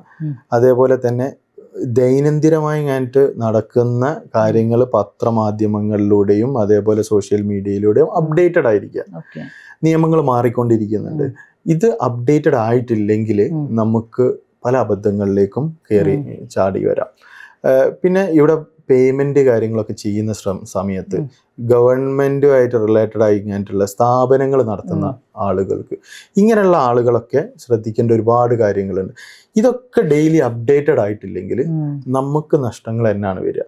സ്വന്തമായി തന്നെ പോർട്ടലുകൾ വഴി എല്ലാ കാര്യങ്ങളും ചെയ്യാൻ വേണ്ടി ശ്രമിക്കുക. അത് അറിവുള്ള ആളുകളോട് ചോദിച്ച് മനസ്സിലാക്കി അപ്ഡേറ്റഡ് ആയിരിക്കുക എന്നുള്ള. ഓക്കെ, ഇപ്പം ഒരു 1.5 വർഷം മുന്നേ മൾട്ടിപ്പിൾ എൻട്രി വിസ, 1.5 അല്ല 2 വർഷം അടുത്തായി മൾട്ടിപ്പിൾ എൻട്രി സ്റ്റോപ്പ് ചെയ്തിട്ട് അത് വീണ്ടും ഇഷ്യൂ ചെയ്യാനുള്ള ചാൻസ് ഉണ്ടോ? അല്ലെങ്കിൽ അത് ക്യാൻസൽ ആയതിൻ്റെ അല്ലെങ്കിൽ അത് നിർത്തിയതിൻ്റെ ഒരു റീസൺ എന്തായിരിക്കും? ശരിക്കും സൗദി അറേബ്യയിൽ 14 രാജ്യങ്ങൾക്ക് ആണ് വിലക്ക് ഏർപ്പെടുത്തിയിട്ടുണ്ടായിരുന്നത്. ആ സമയത്ത് സൗദി അറേബ്യയിൽ അനധികൃതമായിട്ട് ഒരുപാട് പേരെ, ഏഷ്യൻ കൺട്രീസിലുള്ള ഒരുപാട് പേരെ ഈ സിഗ്നലുകളിൽ നിന്നായിട്ടും അതേപോലെ തന്നെ മറ്റുള്ള ഒരുപാട് സ്ഥലങ്ങളിൽ നിന്നായിട്ടും പിടിക്കപ്പെട്ടു. വിസിറ്റ് വിസയിലാണ് ഇവർ വന്നിട്ടുള്ളത്. 1 വർഷം വരെ, 1 വർഷവും പിന്നെ ഒരു 16 മാസം വരെ നിൽക്കാവുന്ന തരത്തിലേക്ക് മൾട്ടിപ്പിൾ എൻട്രി വിസ ഉണ്ടായിരുന്നു. രാജ്യം വിടാതെ തന്നെ രാജ്യം വിട്ടുകൊണ്ടും നമുക്ക് നിൽക്കാനുള്ള സാഹചര്യം ഉണ്ടായിരുന്നു. ഇങ്ങനെയുള്ള സാഹചര്യത്തിൽ ശരിക്കും ഇന്ത്യ അതിൽ പെട്ടുപോയതാ. ഇന്ത്യയിലുള്ള നമ്മളെ ഒരു south Indians, especially south Indians ഒരിക്കലും അതുപോലുള്ള ആക്ടിവിറ്റീസുകളിൽ ഏർപ്പെട്ടിട്ടില്ലായിരുന്നു. പക്ഷെ നോർത്ത് ഇന്ത്യൻസ് അവിടെ ഭാഗങ്ങളിലൊക്കെ ഇങ്ങനെയുള്ള കാര്യങ്ങളുണ്ട് എന്നാണ് അറിയാൻ സാധിച്ചത്. എനിക്ക് തെളിവുകളോ കാര്യങ്ങളൊന്നുമില്ല. ഈ സാഹചര്യത്തിൽ ഇന്ത്യ ശരിക്കും, ഇന്ത്യ, ബംഗ്ലാദേശ്, പാകിസ്ഥാന് എന്നുള്ള രാജ്യങ്ങളൊക്കെ അതിൽ പെട്ടതിൻ്റെ ഇതിൽ ഇന്ത്യയും പെട്ടുപോയി. ഇത് മനസ്സിലായത് എന്താണെന്ന് വെച്ച് കഴിഞ്ഞാൽ, കഴിഞ്ഞ പ്രാവശ്യം ഒരു ഈദിൻ്റെ റമദാന്റെ സമയത്ത് റിന്യൂവലുമായിട്ട് ബന്ധപ്പെട്ടിട്ട് എല്ലാവർക്കും, ഇന്ത്യൻസിന് മാത്രം റിന്യൂവൽ കൊടുത്തു. അന്ന് ഞാൻ ആ ജവാസാത്തിലുള്ള ഉദ്യോഗസ്ഥനോട് ചോദിച്ചു, എന്തുകൊണ്ടാണ് നിങ്ങൾ പാകിസ്ഥാന്, ബംഗ്ലാദേശ് ഈ രാജ്യങ്ങൾക്കൊന്നും റിന്യൂവൽ കൊടുക്കുന്നില്ല? ഇന്ത്യൻസ് ആണെ നിങ്ങൾ അടുത്ത കൗണ്ടറിൽ പോയിക്കോളൂ, റിന്യൂ ചെയ്ത് തരാം എന്ന് പറഞ്ഞത് എന്തുകൊണ്ടാണെന്ന് ഞാൻ സൗദിനോട് ഞാൻ ചോദിച്ചു. അവിടെയുള്ള ഓഫീസറോട് ഞാൻ ചോദിച്ചു. അന്നേരം പറഞ്ഞു, നിങ്ങൾ ഇന്ത്യക്കാർ ഇതിൽ പെട്ടുപോയതാണ്. എംബസിയിൽ നിന്നും പ്രത്യേക നിർദ്ദേശമുണ്ട്, അല്ലെങ്കിൽ ഇവിടെ നിന്നും കോൺസുലേറ്റുകളിൽ നിന്നും അതേപോലെ തന്നെ ജവാസാത്തിന്റെ അധികൃതരിൽ നിന്നും ഇന്ത്യൻസിന് റിന്യൂ ചെയ്തു കൊടുത്തോളൂ, മറ്റുള്ള രാജ്യങ്ങൾക്കൊന്നും റിന്യൂ ചെയ്തു കൊടുക്കണ്ട എന്നുള്ള പ്രത്യേക നിർദ്ദേശമുണ്ട് എന്ന് പറയുകയും എല്ലാവർക്കും റിന്യൂ ചെയ്ത് ഒരു 18-ാം തീയതി, കഴിഞ്ഞ ഏപ്രിൽ 18-നാണെന്ന് എൻ്റെ ഒരു ഓർമ്മ, ആ 18-ന് എല്ലാവർക്കും എക്സ്പയർ ആയിട്ടുണ്ടായിരുന്നു. എല്ലാവർക്കും റിന്യൂ ചെയ്ത് കൊടുത്തു. ചില സമയം നെക്സ്റ്റ് ടൈമിൽ നിങ്ങൾക്ക് ചിലപ്പോൾ മൾട്ടിപ്പിൾ ഓപ്പൺ ആയി വരാൻ ചാൻസ് ഉണ്ട്. കാരണം ഇന്ത്യൻസ് ഇതിൽ പെടേണ്ട ആളുകളല്ല. അവിടെ അന്ന് ജവാസാത്തിൽ ശരിക്കും നമുക്ക് വലിയൊരു പ്രൗഡ് മൊമെന്റ് തന്നെയായിരുന്നു. നമ്മളെ ഇന്ത്യൻസിനോട് എല്ലാവരും റിന്യൂ ചെയ്തോളാനും പറഞ്ഞു, മറ്റുള്ള രാജ്യക്കാർക്കൊന്നും റിന്യൂവൽ അവൈലബിൾ അല്ലതായിരുന്നു. അപ്പൊ അന്ന് ശരിക്കും ഞാൻ ഡെയിലി രാവിലെ റിയാദ് ജവാസാത്തിൽ പോവും. ഒരു ഉച്ച വരെ അവിടെ ഉണ്ടാവും. അവിടെ ഉണ്ടാവുന്ന സമയത്ത് നമുക്ക് കറന്റ് ലൈവ് അപ്ഡേറ്റ് അവിടുന്ന് കിട്ടും. എന്താണ് ഇപ്പം സംഭവിക്കുന്നത്, എന്തൊക്കെയാണ് സംഭവിക്കാൻ പറ്റാത്തത്, ഇനി ശ്രദ്ധിക്കേണ്ട കാര്യങ്ങൾ എന്തൊക്കെയാണ് എന്നുള്ളത് നമുക്ക് കറക്റ്റ് വീഡിയോസും ചെയ്യാൻ വേണ്ടി ഇങ്ങനെയുള്ളത് കിട്ടും. പക്ഷെ ഞാൻ ആ വീഡിയോ ചെയ്യലില്ല. അന്ന് ആ വീഡിയോ ചെയ്തിരിക്കുന്നെങ്കിൽ ഞാൻ ഫേക്ക് വീഡിയോ ഇറക്കുകയാണെന്ന് പറയും. സൗദി അറേബ്യയിൽ ആ നിയമം പ്രാബല്യത്തിൽ വന്ന ഒരാൾ അനുഭവിച്ചിട്ടുണ്ടെങ്കിൽ മാത്രമേ അത് ഒരു റിയൽ ഒരു ഇൻഫർമേഷൻ ആണ് എന്നുള്ളത് മനസ്സിലാക്കുള്ളൂ. മുമ്പേ ഒക്കെ ഞാൻ ജവാസാത്തിന്റെ അടുത്ത് നിന്ന് കിട്ടുന്ന വിവരങ്ങൾ ഞാൻ അന്ന് തന്നെ റിയൽ ആയിട്ട് അപ്ഡേറ്റ് ചെയ്യായിരുന്നു. അപ്പൊ ആളുകൾ പറയും, അങ്ങനെ അല്ല, ഇപ്പൊ എനിക്ക് സംഭവിച്ചത് ഇങ്ങനെയാണ്. പക്ഷെ ഒരു 3-4 ദിവസം കഴിയുന്നേരം അത് റിയൽ ആവും. ഞാനിപ്പോ ആ 3-4 ദിവസം കഴിഞ്ഞിട്ട് വീഡിയോ വേണ്ട, ഇൻസ്റ്റന്റ് റീച്ച് വേണ്ട. ഞാനിപ്പം ഒരാളൊരു വീഡിയോ ചെയ്യുകയാണെന്നുണ്ടെങ്കിൽ, സോഷ്യൽ മീഡിയയിൽ ഒരു വീഡിയോ ചെയ്യുകയാണെന്നുണ്ടെങ്കിൽ, അത് ജെന്യൂൺ ആണെന്നുണ്ടെങ്കിൽ, കറക്റ്റ് ആണെന്നുണ്ടെങ്കിൽ അത് ഞാൻ റീഷെയർ ചെയ്യും. ഞാൻ സ്റ്റോറി ആക്കി ഞാൻ വെക്കും. അതിലെന്തെങ്കിലും കൂടുതൽ അപ്ഡേറ്റ് എനിക്ക് പറയാനുണ്ടെങ്കിൽ മാത്രം ഞാൻ പറയും. ഇനിയിപ്പം മീഡിയ 1-ൽ വരികയാണെന്നുണ്ടെങ്കിൽ, 24-ൽ ഏതെങ്കിലും ന്യൂസിൽ വരികയാണെന്നുണ്ടെങ്കിൽ അത് കറക്റ്റ് ആണെന്നുണ്ടെങ്കിൽ ഞാൻ ഇത് പറയും. ഇനി അതല്ല, അതിൻ്റെ നേരിട്ട് ഇങ്ങനെ ചെയ്യേണ്ടത് എങ്ങനെയാണെന്നുള്ളത് ഞാൻ പറഞ്ഞു കൊടുക്കും.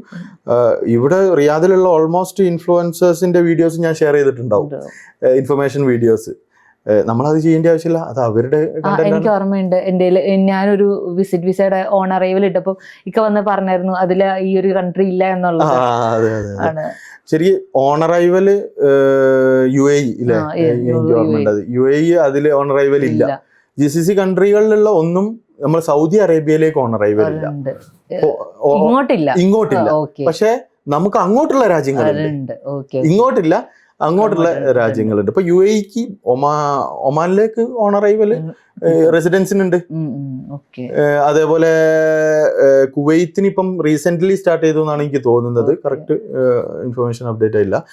പലർക്കും അങ്ങോട്ടുണ്ട്. പക്ഷെ സൗദി അറേബ്യയിലേക്ക് UK, US, കാനഡ ഇതേപോലെയുള്ള ഓൺ അറൈവൽ ഉള്ളവർക്കൊക്കെ ഓൺ അറൈവൽ ഉണ്ട്. അപ്പോൾ ഈ ഒരു മേഖലയിൽ നിന്ന് ഇനിയിപ്പോ അടുത്തത് എന്താണ് ലക്ഷ്യം? ഈ ഒരു ഓഫീസ് വിസ്റ്റ എന്ന് പറയുന്നത് ഡെവലപ്പ് ചെയ്യുക. വിസ്താര കർട്ടൻസ് എന്ന് പറയുന്ന സ്ഥാപനമുണ്ട്, അത് ഡെവലപ്പ് ചെയ്ത് കൊടുക്കുക. കോർ ഡിസൈന് പ്രോ എന്ന് പറഞ്ഞിട്ടുള്ള ഒരു പ്രിന്റിങ് സെഷൻ ഉണ്ട്. അതിൽ കുട്ടികൾക്കുള്ള നെയിം സ്ലിപ്സ് കാര്യങ്ങൾ അതേപോലെയുള്ള സംഭവങ്ങളൊക്കെയാണ് മെയിനായിട്ട് ഫോക്കസ് ചെയ്ത് കഴിഞ്ഞിട്ടുള്ളത്. ഇത് മൂന്നും ഡെവലപ്പ് ചെയ്തെടുക്കുക. ഒരു നല്ലൊരു സോഷ്യൽ വർക്കർ ആയി കഴിഞ്ഞിട്ട് മുമ്പോട്ട് പോവുക. സോഷ്യൽ വർക്കർ ആയിട്ട് ബന്ധപ്പെട്ട് കഴിഞ്ഞാൽ ജനറൽ സർവീസുമായിട്ട് കണക്ട് ചെയ്യാൻ പറ്റില്ല. ശരിക്കും സോഷ്യൽ വർക്കിംഗ് രംഗത്തേക്ക് വരുന്ന സമയത്ത് നമ്മളൊരു പ്രതിഫലം ആഗ്രഹിച്ചും കണ്ടല്ല വരുന്നത്. പിന്നെ ബാക്കിയുള്ള വർക്കുകളൊക്കെ വരുന്നതെന്ന് വെച്ച് കഴിഞ്ഞാൽ അത് അതിന്റെ ഭാഗമായി ഞാൻ പലതും വരുന്നുണ്ട്. അതിൽ നമ്മളൊരു പേയ്മെന്റ്സ് കാര്യങ്ങളൊക്കെ കണ്ടു കഴിഞ്ഞാൽ പിന്നെ സോഷ്യൽ വർക്കർ അവിടെ നിന്ന് പോയി. അത് ശരിക്കും ഞാൻ ഫോളോ അപ്പ് ചെയ്തില്ല. പേയ്മെന്റ് ഇല്ലാതെ തന്നെ ഇപ്പോഴും അങ്ങനെയുള്ള കാര്യങ്ങളൊന്നും ആരും പേയ്മെന്റ് വാങ്ങാറോ കാര്യങ്ങളോ ഒന്നും ഇല്ല. ഇങ്ങനെയുള്ള കാര്യങ്ങൾക്കൊന്നും വാങ്ങാറില്ല. മാക്സിമം ഞാൻ നേരിട്ട് ഞാൻ തന്നെ എല്ലാ കാര്യങ്ങളും ചെയ്ത് കൊടുക്കാൻ ശ്രമിക്കാറുണ്ട്. പിന്നെയും പോസിബിലിറ്റീസ് ഒക്കെ കുറവാണെന്നുണ്ടെങ്കിൽ മറ്റുള്ളവരെ റെഫർ ചെയ്യാറാണ് പതിവ്. സൗദി ബേസ്ഡ് ആയിട്ടുള്ള പ്രവാസികൾക്ക് മാത്രമാണോ ഹെൽപ്പ് ചെയ്യുന്നത്, അതോ വേറെ രാജ്യത്തുള്ളവർക്കും സപ്പോർട്ട് ചെയ്യാൻ പറ്റുന്നുണ്ടോ? തീർച്ചയായിട്ടും. നമ്മൾ ഈ സോഷ്യൽ മീഡിയ രംഗത്ത് നിൽക്കുന്നത് കൊണ്ട് എല്ലാ രാജ്യത്തുള്ള ആളുകളും നമ്മളെ കോണ്ടാക്ട് ചെയ്യുന്നുണ്ട്. വേൾഡ് മലയാളി ഫെഡറേഷൻ എന്ന് പറഞ്ഞ WMF എന്ന് പറഞ്ഞിട്ടുള്ള ഒരു സംഘടനയുണ്ട്. നമുക്ക് ഏതെങ്കിലും ഒരു രാജ്യത്ത് ആരെങ്കിലും ഹെൽപ്പ് ചെയ്യണം എന്നുണ്ടെങ്കിൽ, അതല്ലെങ്കിൽ നമ്മുടെ സൗദി അറേബ്യയിൽ ആരെങ്കിലും വന്ന് പെട്ടിട്ടുണ്ടെങ്കിൽ, അതല്ലെങ്കിൽ മറ്റുള്ള രാജ്യത്ത് പെട്ടിട്ടുണ്ടെന്നുണ്ടെങ്കിൽ ഈ ഒരു സംഘടനയിൽ കോണ്ടാക്ട് ചെയ്ത് കഴിഞ്ഞാൽ നമുക്ക് അതാത് രാജ്യത്തുള്ള ആളുടെ പ്രതിനിധിന്റെ നമ്പർ കിട്ടും. അവിടെ നമുക്ക് സഹായിക്കാൻ പറ്റും. ഇപ്പം UK, US, കാനഡ ഇങ്ങനെയുള്ള രാജ്യങ്ങളിൽ നിന്നൊക്കെ ചിലപ്പോൾ സൗദി അറേബ്യയിലേക്ക് വരേണ്ട ആളുകൾ ഉണ്ടാവും. ഇവിടെ വന്ന് പ്രശ്നത്തിൽപ്പെട്ട ആളുകൾ ഉണ്ടാവും. അവരെ സഹായിക്കേണ്ടി വരും. ഈ സംഘടന കോണ്ടാക്ട് ചെയ്ത് കഴിഞ്ഞാൽ നമ്മളിവിടെ ഉണ്ട്. അതേപോലെ തന്നെ നമുക്ക് എന്തെങ്കിലും ആവശ്യം ഉണ്ടെന്നുണ്ടെങ്കിൽ ആ ഒരു സംഘടനയിൽ കോണ്ടാക്ട് ചെയ്ത് കഴിഞ്ഞാൽ ഏത് രാജ്യത്താണോ മുക്കിലും മൂലയിലാണെന്നുണ്ടെങ്കിൽ വിത്തിൻ 24 hours അവിടെ പോയിട്ട് സഹായം ചെയ്യാൻ പറ്റും. അതൊക്കെ ഈ സോഷ്യൽ മീഡിയ ഉള്ളത് കൊണ്ട് നമുക്ക് ഈ ഇതുമായിട്ട് ബന്ധപ്പെട്ട് ഇങ്ങനെ ചെയ്യാൻ സാധിക്കും. ഇപ്പൊ പൊതുവെ എൻ്റെ ഒരു സ്ട്രാറ്റജി എന്ന് പറഞ്ഞു കഴിഞ്ഞാൽ നമ്മൾ എന്തെങ്കിലും ചെയ്തിട്ടുണ്ടെങ്കിൽ അധികവും എൻ്റെ പ്രൊഫൈലിൽ ഞാനത് അപ്ഡേറ്റ് ചെയ്യാറില്ല. അപ്ഡേറ്റ് ചെയ്യാൻ സമയം ഉണ്ടാവാറില്ല എന്നുള്ളതാണ് സത്യം. അതും കൂടി അപ്ഡേറ്റ് ചെയ്യുകയാണെന്നുണ്ടെങ്കിൽ എനിക്ക് തോന്നുന്നു ഒരുപാട് എൻക്വയറീസും കാര്യങ്ങളും വരും. പിന്നെ അതൊരു വേറൊരു തരത്തിലേക്ക് മാറും എന്ന് വിചാരിച്ചെങ്കിൽ തന്നെ നമ്മൾ ചെയ്യുന്ന കാര്യങ്ങൾ അത് അള്ളാന്റെ അടുത്തുനിന്ന് കിട്ടേണ്ട ഒരു പ്രതിഫലം അത് മാത്രം പബ്ലിഷ് ചെയ്യാറില്ല. ബാക്കിയുള്ള ബിസിനസ്സുമായിട്ട് റിലേറ്റഡ് ആയിട്ടുള്ള കാര്യങ്ങളൊക്കെ ഞാൻ അപ്ഡേറ്റ് ചെയ്യാറുണ്ട്. ഓക്കെ, ഇതുപോലെ ഇപ്പം ലോകത്തിന്റെ എവിടെയാണെങ്കിലും ഉള്ളവരെ ഹെൽപ്പ് ചെയ്യുന്ന ഒരു മെന്റാലിറ്റി ഉണ്ട്. അല്ലെങ്കിൽ ഇവിടെ തന്നെയുള്ള കുറേ ആളുകളെ ഹെൽപ്പ് ചെയ്തു, അതുവഴി ഒരാളെ മാത്രമല്ല ആളെ പ്രതീക്ഷിക്കുന്ന ഒരു വലിയ കുടുംബം ഉണ്ടാവും. അതുപോലെ ഇനിയും ഇതുപോലെ എല്ലാവരെയും ഹെൽപ്പ് ചെയ്യാൻ പറ്റട്ടെ എന്ന് ഞങ്ങളുടെ സൈഡിൽ നിന്ന് എല്ലാ വിശ്വാസവും ഉണ്ടാവും. Thank you. നിങ്ങൾ സോഷ്യൽ മീഡിയയിൽ ഉള്ള ആളുകളും അതേപോലെ മറ്റുള്ള ആളുകളുടെ ഒരുപാട് കുടുംബങ്ങളുടെ പ്രാർത്ഥന അത് കിട്ടുകയാണെന്നുണ്ടെങ്കിൽ അത് മാത്രം മതി. കുടുംബങ്ങളുടെ പ്രാർത്ഥനകൾ കൊണ്ടായിരിക്കാം അൽഹംദുലില്ലാ ഇതുവരെ ഒരു കുഴപ്പമില്ല. ഒരു സക്സസ്ഫുൾ ആയി തന്നെയാണ് എല്ലാ കാര്യങ്ങളും മുമ്പോട്ട് പോകുന്നത്. പ്രാർത്ഥനകൾ എവിടെയൊക്കെ നടക്കുന്നുണ്ടെന്ന് തോന്നുന്നു. അതുകൊണ്ടായിരിക്കാം ഇതുവരെ അൽഹംദുലില്ലാ ഫാമിലി എല്ലാം ഓക്കെയാണ്, കുടുംബങ്ങളും എല്ലാം സെറ്റാണ്. റിയാദിൽ ആണെന്നുണ്ടെങ്കിലും പുറത്താണെന്നുണ്ടെങ്കിലും ഒക്കെ തന്നെ ആളുകൾ മനസ്സിലാക്കുന്നുണ്ട്, കാര്യങ്ങളൊക്കെ വ്യക്തമായി എൻ്റെ അടുത്ത് നിന്ന് കിട്ടുന്നുണ്ട് എന്നൊക്കെ പറയുന്നുണ്ട്. സോഷ്യൽ മീഡിയയിലൂടെയൊക്കെ കറക്റ്റ് ഇൻഫർമേഷൻസ് തന്നെയാണ് കിട്ടുന്നത് എന്ന് പറയുന്നത്. ഒരു ഇൻഫർമേഷന് നമ്മൾ പറയുകയാണെന്നുണ്ടെങ്കിൽ അത് വ്യക്തമായി തന്നെ മനസ്സിലാക്കി പറഞ്ഞു കഴിഞ്ഞാൽ ചില കാര്യങ്ങളൊന്നും പറയാൻ പാടില്ലാത്തതുണ്ടാവും.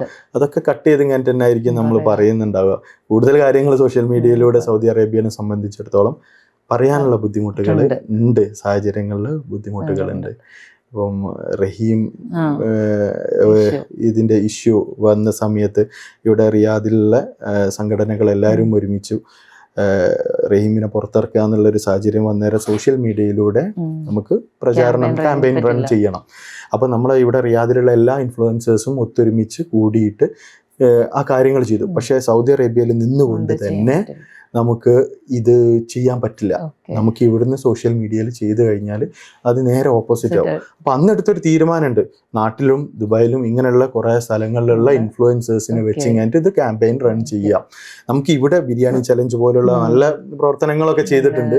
പക്ഷെ എന്നിരുന്നാലും നമുക്കൊരു സ്വന്തമായി ഇങ്ങായിട്ട് പറയും, കാര്യങ്ങളൊക്കെ പറയാനുണ്ട്. വാട്സപ്പ് ഗ്രൂപ്പുകളിലൊക്കെ ക്യാമ്പയിനിങ്ങും കാര്യങ്ങളൊക്കെ, പക്ഷെ തുറന്നു ഇങ്ങായിട്ട് പറയാനുള്ളൊരു സാഹചര്യം അന്നില്ലായിരുന്നു. പക്ഷെ നാട്ടിലുള്ളവരെല്ലാവരും ഇൻഫ്ലുവൻസേഴ്സും എല്ലാവരും ഏറ്റെടുത്ത് ഇങ്ങോട്ട് വിജയകരമായി ചെയ്തല്ലോ. അപ്പൊ അങ്ങനെ ഒരുപാട് കാര്യങ്ങൾ നമുക്ക് സോഷ്യൽ മീഡിയ പറയാൻ പറ്റാത്തതുണ്ട്. അതൊക്കെ ശ്രദ്ധിച്ചിങ്ങായിട്ട് നമുക്ക് സോഷ്യൽ മീഡിയയിലൂടെ പറയുകയാണെന്നുണ്ടെങ്കിൽ നല്ലൊരു ടൂളാണ് സോഷ്യൽ മീഡിയ. ഇൻഫ്ലുവൻസിങ്, അതേപോലെ തന്നെ ഇൻഫർമേഷൻ കണ്ടന്റ് ക്രിയേഷൻ നല്ലൊരു ഇതാണ്.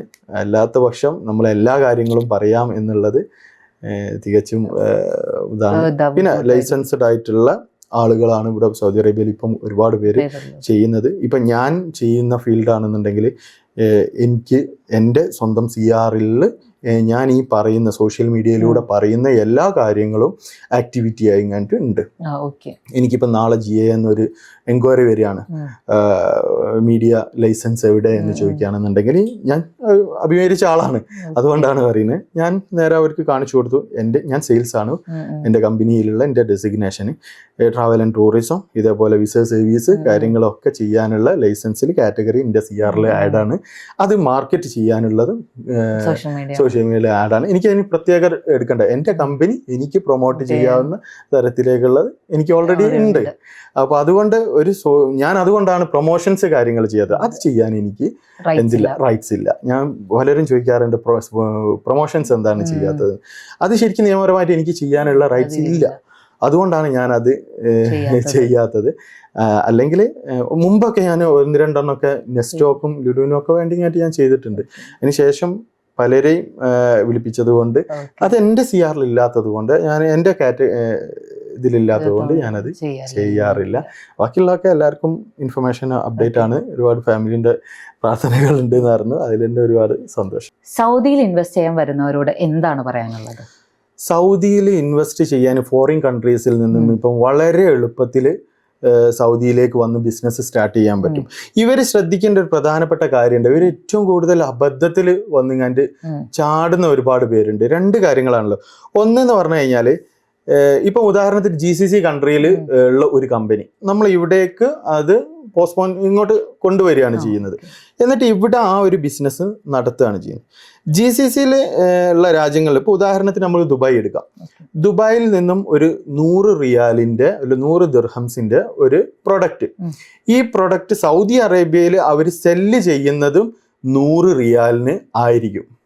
പക്ഷെ അതിന്റെ കോസ്റ്റ് വരുന്നത് ചിലപ്പം 50 റിയാലായിരിക്കും. അപ്പോൾ സെല്ല് ചെയ്യുന്നത് 50 ആയിരിക്കും.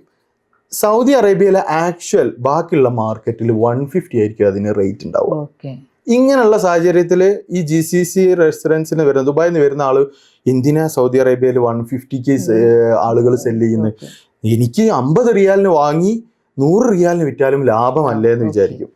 ശരിക്കും മാർക്കറ്റ് സ്റ്റഡി നടത്താത്തതിൻ്റെ ഒരു പ്രശ്നമാണ് ഇത്. ശരിക്കും ആ ഒരു ഇയറിൽ വന്ന് തുടങ്ങി ഒരു വർഷമൊക്കെ അങ്ങ് റൺ ചെയ്യും.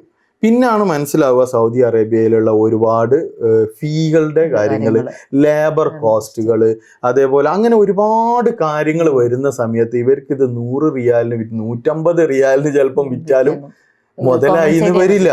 അങ്ങനെയുള്ള സമയത്ത് ഇവര് വാഷൗട്ടായി കഴിഞ്ഞിട്ട് 2 വർഷം മാക്സിമം 2 വർഷം ആ ഒരു കമ്പനി ചിലപ്പം ലോഡാവും, റണ്ണാവുള്ളൂ.